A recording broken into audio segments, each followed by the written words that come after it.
चला, तर प्रश्न पहिला, काय आम्ही युकेला कसे आलो? पण आता हे सगळं पुढची गोष्ट सांगायच्या आधी थोडंसं आमचं बॅकग्राऊंड, आमची पार्श्वभूमी, आम्ही नक्की कोण आहोत, आता हे तुम्हाला मी सांगतो.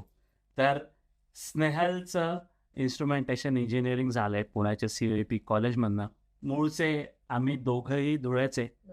धुळ्यात थोडं शिक्षण माझं, तर धुळ्यात ग्रॅज्युएशनपर्यंत माझं शिक्षण झालं. तिचं 12वी पर्यंत शिक्षण धुळ्यात झालं. त्याच्यानंतर मग मी MBA केलं. हो, माझ्याकडे मास्टर्स डिग्री आहे.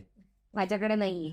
हिच्याकडे नाही. त्यामुळे माझं शिक्षण वरचढ आहे. मी हिच्यापेक्षा शिक्षणात तरी, असं मी तुम्हाला आता ठामपणे सांगू शकतोय स्नेहल. त्यामुळे तशा निर्णयामुळे आज आम्ही इथे UK मध्ये आहोत. बरोबर.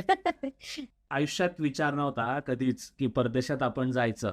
झालं. जसं झालं, जसं हिचा मेल, ही म्हणे अरे काहीतरी मेल आलाय, झालंय बहुतेक, तसं मी तर पॅनिक झालो बाबा. पहिले मी इतका पॅनिक की आता काय करायचं, आता काय करायचं, हाताची बोटं वगैरे मोडणं सुरू गेलं, रपारप. आणि टेन्शन की आता करायचं काय. म्हणून सरळ गाडी काढली आणि माझ्या मोठ्या भावाकडे गेलो. त्याला सांगितलं की बहुतेक हिचं झालंय, तर आमचं UK साठी हिचं सिलेक्शन झालंय, तर काय करू. सरळ उत्तर होतं. त्यामुळे निर्णय घ्यायला सोपं झालं की लोक आयुष्यभर घासतात, डिझर्विंग असतात, पण संधी मिळत नाही. तुम्हाला संधी मिळते तर तुम्ही थांबू नका, जायचं.